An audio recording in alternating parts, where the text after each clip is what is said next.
Bonjour les amis, moi c'est Monsieur Assaman, prof de PC. J'aide les élèves à mieux maîtriser les sciences physiques avec des exercices de renforcement d'entraînement. Ce matin, je vais vous présenter un exercice pour la classe de première, comment appliquer le théorème d'énergie cinétique. Mais avant qu'on nous demande cet exercice, je dis d'abord un grand merci à tous mes abonnés. À ceux qui ne sont pas encore abonnés, abonnez-vous à ma chaîne. Merci également à vous pour ne pas rater donc mes vidéos. Merci.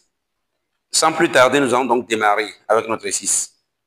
Une automobile de masse M égale 1200 kg se déplace sur une portion de la route schématisée sur la figure ci-dessous. AB, rectiligne parfaitement rectiligne de longueur D. BC, circulaire de centre O du rayon petit r égale à 100 mètres. Fait un angle alpha égale 15 degrés avec la verticale. CD, rectiligne de longueur petit l, faisant un angle alpha égale 15 degrés avec l'horizontale. G égale 10 Newton par kilogramme. Dans toutes les portions, les frottements sont négligeables, sauf sur la partie CD, pour laquelle ils s'équivalent à une force petit f d'intensité constante F. L'automobile quitte A avec une vitesse VA égale 120 km par heure. Numéro 1, énoncer le théorème de l'énergie cinétique. Numéro 2, quelle est la valeur VB? Quelle est la vitesse VB de l'automobile lorsqu'elle arrive en B? 3. Établir l'expression de la vitesse VC de l'automobile au point C en fonction de G, VB, R et alpha. Calculer numériquement VC. 4. L'automobile s'arrête sur le tronçon CD après avoir parcouru une distance de 150 mètres. En déduit la valeur petit f de la force de frottement s'exerçant sur la partie CD. Merci. Alors, la première question dit énoncer le théorème de l'énergie cinétique. Donc, on va dire énoncer de TEC, théorème de l'énergie cinétique. On va dire quoi? Dans un référentiel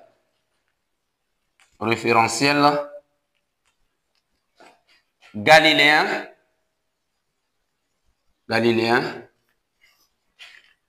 la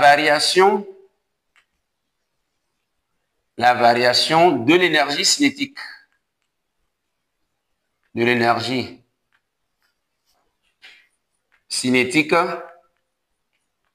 variation de l'énergie cinétique d'un solide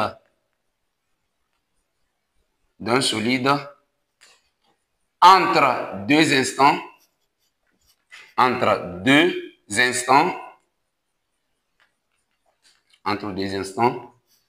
est égale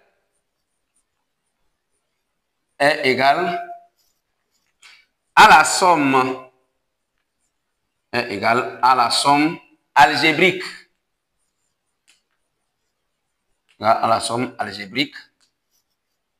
des travaux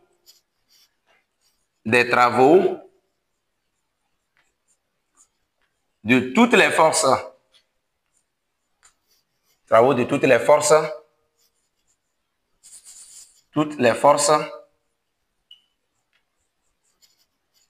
extérieures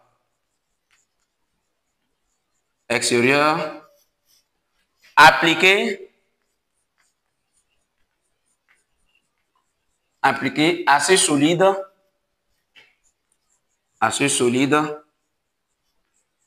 entre ces deux instants.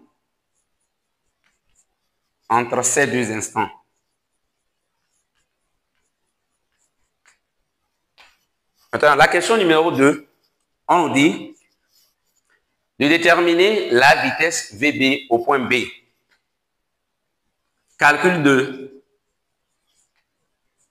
VB au point B.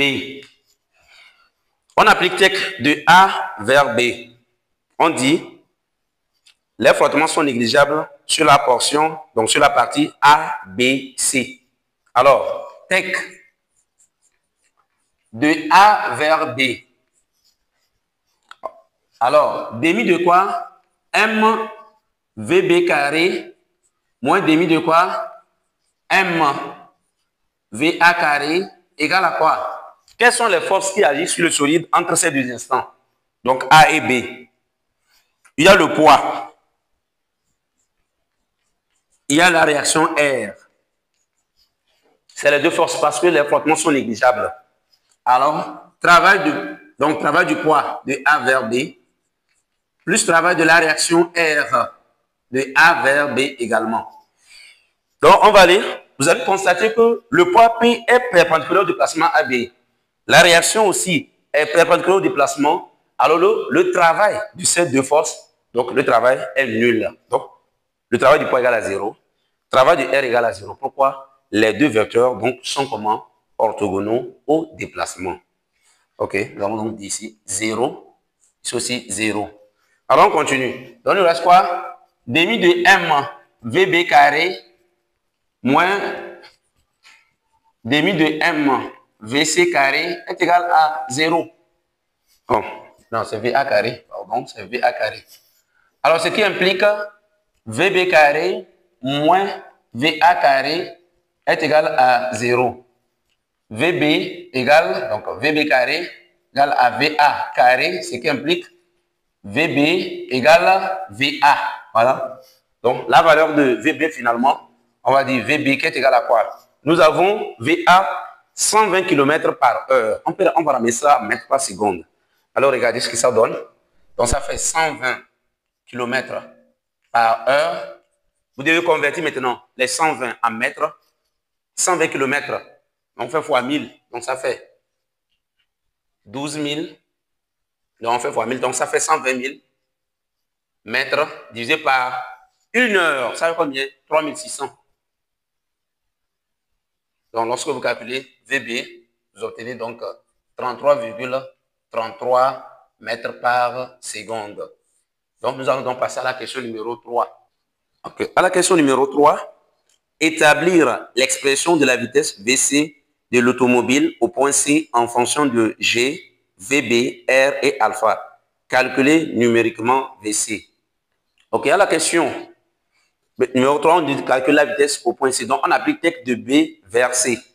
Alors, tech de B vers C. Demi de M VC carré moins demi de M VB carré est égal à quoi?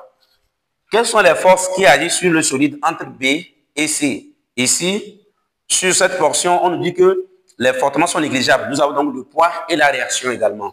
Nous avons donc travail du poids de B vers C plus travail de la réaction de B vers C. Or, nous savons que la réaction est perpendiculaire au déplacement. Donc, le travail est nul là-bas. Donc, il va nous rester le travail du poids. OK. Alors, demi de M VC carré moins demi de M VB carré est égal à quoi? Le solide monte, voilà, sur la partie circulaire. Solide monte. Le travail du poids, ça fait moins MGH. Voilà. Donc, la relation nous donne quoi? VC carré moins VB carré est égal à quoi? Moins 2GH. Regardez comment on a simplifié ça. On multiplie par 2 et on divise par la masse. Lorsque vous divisez, la masse disparaît ici, ici et là, et vous faites fois 2. Et donc, on obtient ça là. Alors, VC carré est égal à quoi? VB carré moins 2GH. Avec H, donc H, c'est la dénivellation. Donc, on va déterminer H. Donc, il faut qu'on fasse une projection orthogonale. Voilà. Nous allons donc marquer un point H ici. Alors, la hauteur H que nous cherchons, c'est ça. Donc, H égale à quoi? Ça fait OB moins OH. Regardez bien. Vous trouvez donc cette dénivellation qui est la hauteur entre B et C. On fait OB, le rayon, moins, donc, OB moins OH. Pour trouver le donc ici, on fait OB moins OH. Maintenant, comment trouver OH? C'est dans le triangle OHC rectangle en H. Donc, c'est le côté adjacent à l'angle alpha. Donc, on applique cosinus. Alors, nous savons que cosinus alpha, ça fait côté adjacent sur l'hypoténuse. Or, l'hypoténuse, c'est quoi? C'est OC. C'est en même temps le rayon. Donc, pour trouver OH, ça fait R fois, donc le rayon fois cosinus alpha. Donc on obtient quoi? R moins R cosinus alpha. Alors H est égal à quoi? R facteur de 1 moins cosinus alpha. Donc nous allons donc remplacer dans notre relation finalement. VC carré est égal à quoi? VB carré moins quoi? 2G R 1 moins cosinus alpha. Donc VC égale racine carrée de VB carré moins 2G R 1 moins cosinus alpha. On dit de calculer numériquement. Donc nous allons passer à l'application numérique. VC est égal à quoi? Nous allons donc remplacer VB, on a trouvé ça, c'est ça qui est là-bas. 33,33. Le tout au carré moins 2 fois 10. R, c'est combien on nous a donné? 100. Donc c'est déjà en mètres. Facteur de 1 moins cosinus combien? 15 degrés. Donc vous devez donc passer avec la machine, vous devez calculer la valeur. Vous obtenez donc VC égale à 32,3 mètres par seconde. Donc passez à la question numéro 4. Okay. À la question numéro 4, l'automobile s'arrête sur le tronçon CD après avoir parcouru une distance de 150 mètres. En déduit la valeur petit f de la force de frottement s'exerçant sur la partie CD. Okay. À la question numéro 4, on demande de déterminer la valeur de force de frottement. Donc, sur la partie CD, il y a la présence des forces de frottement. Mais l'automobile quittant le point C va s'arrêter au point D après avoir parcouru donc 150 km. 150 mètres. Alors, on demande de déterminer la valeur des forces de frottement. On va appliquer TEC de C vers D. Donc, TEC de C vers D. Alors, demi de quoi? M VD carré moins demi de quoi? M VC carré égale à quoi? Quelles sont les forces qui agissent maintenant sur le solide? Il y a le poids, nous avons la réaction normale et nous avons aussi les forces de frottement. Alors, donc, c'est à peu près ces trois forces. Alors, on va donc en même temps aller, il y a le travail du poids, le solide monte sur la pente, donc ça fait moins MGH. Maintenant, travail de R de la réaction normale, ça fait 0. Maintenant, travail des forces de frottement, ça fait moins F fois quoi? Fois la distance CD. OK. Maintenant, on me dit, l'automobile va s'arrêter au point D. Donc, la vitesse au point D égale 0. Alors, qu'est-ce qui va se passer? Nous allons donc multiplier par moins. Donc, ça devient donc demi de quoi? MVC carré est égal à MGH plus quoi? F fois CD. OK. Maintenant, nous allons donc déterminer la hauteur H. Avec H égale à quoi? Avec H, la hauteur H, c'est ici. OK. Voilà, c'est le côté opposé à l'angle alpha. Donc, on applique sinus alpha. Ça fait H sur donc l'hypoténuse qui est CD. Finalement, H égale à quoi? CD sinus alpha. Donc, on obtient donc CD sinus alpha. On va remplacer. Donc, demi de quoi? MVC carré est égal à MG CD sinus alpha plus F fois CD. On va tirer F fois CD. Donc, F fois CD est égal à quoi?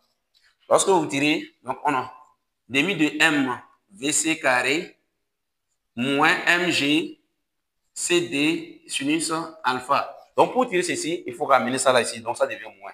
Donc, on divise partout par CD. Alors, F est égal à quoi? Quelle est la formule?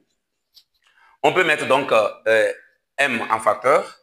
Donc, on obtient quoi? Ça fait M facteur de quoi? VC carré sur 2 fois CD moins maintenant. Donc, on divise. On a mis déjà M en facteur. C'est ça que vous voyez ici. On divise CD ici. On divise également CD. Donc, essayez de simplifier. Moins quoi? Donc, ça fait quoi? On obtient donc G sinus alpha. OK. Là, on va donc, on encadre ça, c'est la formule. On va passer donc à l'application numérique. En application numérique, F est égal à quoi? La masse qu'on nous a donnée, c'est 1200 kg. Donc, la masse est en kg. 1200, facteur de quoi? VC. On a trouvé ça.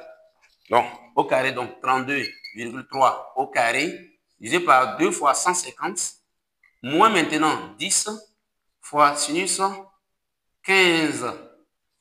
La valeur de F est égale à quoi? On tient 1106 newtons. Voilà, c'est ça, la valeur de petit f. Donc, nous sommes donc arrivés à la fin de notre exercice. Merci beaucoup. Abonnez-vous à ma chaîne. N'oubliez pas de liker la vidéo, de m'écrire en commentaire et de partager également le lien. Merci beaucoup.